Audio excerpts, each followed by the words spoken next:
गुरु प्यारी साध संगत जी, नमस्कार जी। आप सब कैसे हो?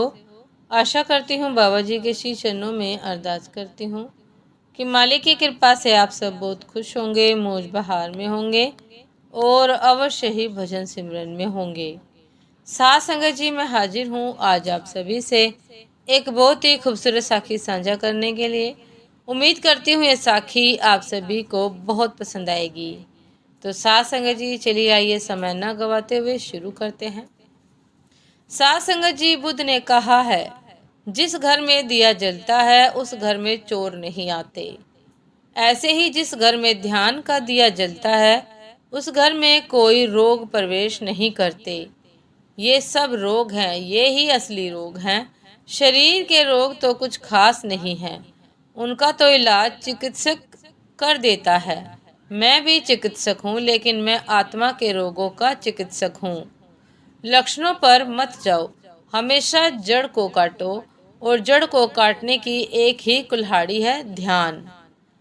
झेन फकीर रिंझाई नदी के तट पर बैठा था और एक आदमी ने उससे पूछा, संक्षिप्त में कह दे कि आपकी शिक्षा का सार क्या है।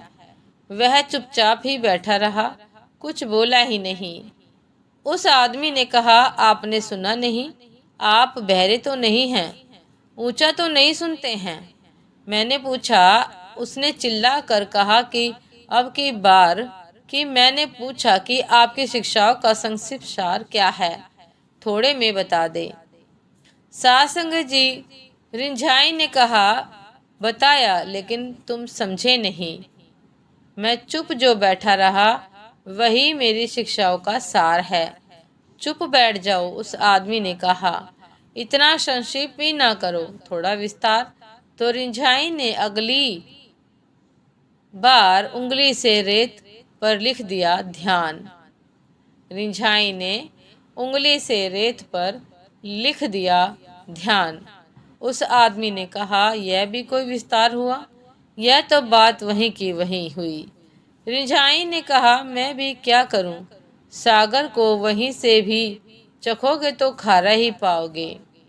सागर को कहीं से भी चखोगे तो खारा ही पाओगे। उस आदमी ने कहा, थोड़ा और मुझे समझाने के लिए जरा जोर देकर स्पष्ट करें। तो रिंझाई ने बड़े बड़े अक्षरों में लिख दिया, ध्यान।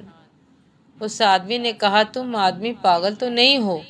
मैं पूछता हूँ कि मुझे समझाने के लिए, साफ करने के लिए और थोड़ा प्रकाश डालो और स्पष्ट करो। तो रिंझाई खड़ा हो गया और अपने पैर से उसने रेत पर बड़े बड़े अक्षरों में लिख दिया, ध्यान। और उसने कहा कि अब इससे ज्यादा मैं नहीं कर सकता। साध संगत जी, ध्यान ही सार सूत्र है। ध्यान मिल गया तो सब संपदा मिल गई, प्रभु का राज्य मिल गया। ध्यान नहीं मिला तो कुछ भी पालो सब व्यर्थ है। यदि ध्यान नहीं प्राप्त हुआ है, ध्यान की अवस्था नहीं प्राप्त हुई है, तो कुछ भी पालो सब कुछ व्यर्थ है। ध्यान बहुत इम्पोर्टेंट है, महत्वपूर्ण है हमारे जीवन में। तो साध संगत जी, यदि हम बाबा जी द्वारा दिए गए वचनों का पालन कर रहे हैं, भजन सिमरन सेवा सत्संग पर अपना समय दे रहे हैं, तो साध संगत जी हमें ध्यान पर भी अवश्य समय देना होगा, क्योंकि ध्यान के बिना जीवन के मार्ग को मंजिल नहीं मिलेगी, असली रास्ता नहीं मिलेगा। तो साध संगत जी, ध्यान अत्यंत आवश्यक है। प्रत्येक व्यक्ति को अपने जीवन का बहुमूल्य समय निकालकर ध्यान की अवस्था में अवश्य ध्यान कर बैठना चाहिए, ध्यान अवश्य करना चाहिए। तो साध संगत जी, ये थी आज की एक बहुत ही खूबसूरत साखी। उम्मीद करती हूँ ये साखी आप सभी को बहुत पसंद आई होगी। यदि पसंद आई हो साध संगत जी, तो लाइक कमेंट शेयर करना ना भूलिएगा। चैनल पर जो भी नए हैं कृपा करके सब्सक्राइब कर लीजिएगा, ताकि चैनल पर मिलने वाली सभी शब्द साखियों की अपडेट आप सभी को समय पर मिलती रहे।